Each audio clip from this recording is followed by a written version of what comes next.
আচ্ছা তুই তো রাখতে, তোর সাথে আমি পরে কথা বলতেছি।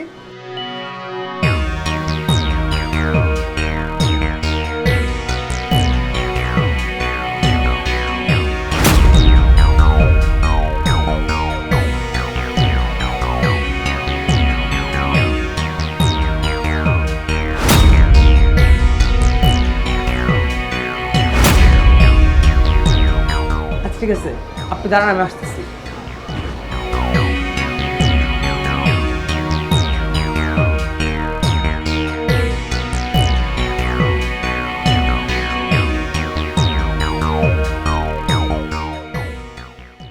আজকে আসুক।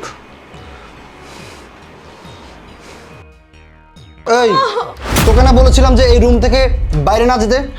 তুই কোথায় গিয়েছিলি? আমি কোথাও যাই নাই, বিশেষ করে আমি একটু বারান্দায় গেছিলাম। আর এই চার দেওয়ালের মাঝখানে কতক্ষণ থাকবো, আমার দম বন্ধ হয়ে যেতেছে, আমি আর পারতেছি না। তোকে আমি কি বলেছিলাম এই রুম থেকে বাইরে না যেতে? তুই আমার কথার অবাধ্য কেন হলি? আজকে তোর একদিন কি আমার একদিন।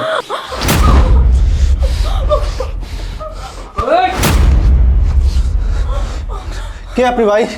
আমি কে? আমার পরিচয় আমি তোকে পরে দিচ্ছি। ওকে আমি ডাকছি। তুই ডাকছিস মানে? হ্যাঁ আমি ডাকছি।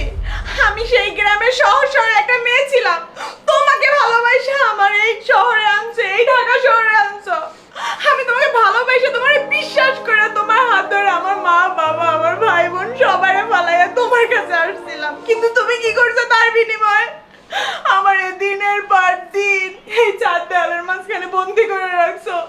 যখন মন চায় তখন আমার এই কুকুরের মতো আমার শরীরটাকে চিরা চিরা খাইছে। এমনকি তুমি না, তোমার বন্ধু বান্ধব দিয়ে আমার এই শরীরটাকে কুকুরের মতো চিরা চিরা খাইছো। এই কি পাইছো?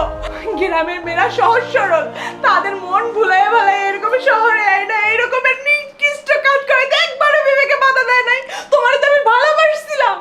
আমি তো তোমাকে অনেক ভালোবাসি। চুপ! লজ্জা করে না? এই তোর লজ্জা করে না? তুই একটা মেয়েকে দিনের পর দিন এইভাবে নির্যাতন করতেছিস, তুই নিজে তাকে ভোগ বিলাসের বস্তু বানাইতেছিস, সাথে সাথে তুই তোর বন্ধু বান্ধবকে দিচ্ছিস। ছি!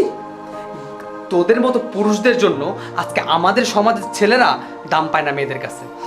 তোকে এইভাবে বলে লাভ হবে না, তোর শাস্তি হবে আদালতে, তোর শাস্তি দিবে আইন। ভাই বিশ্বাস করেন, আমি ওকে অনেক ভালোবাসি ভাই। চুপ!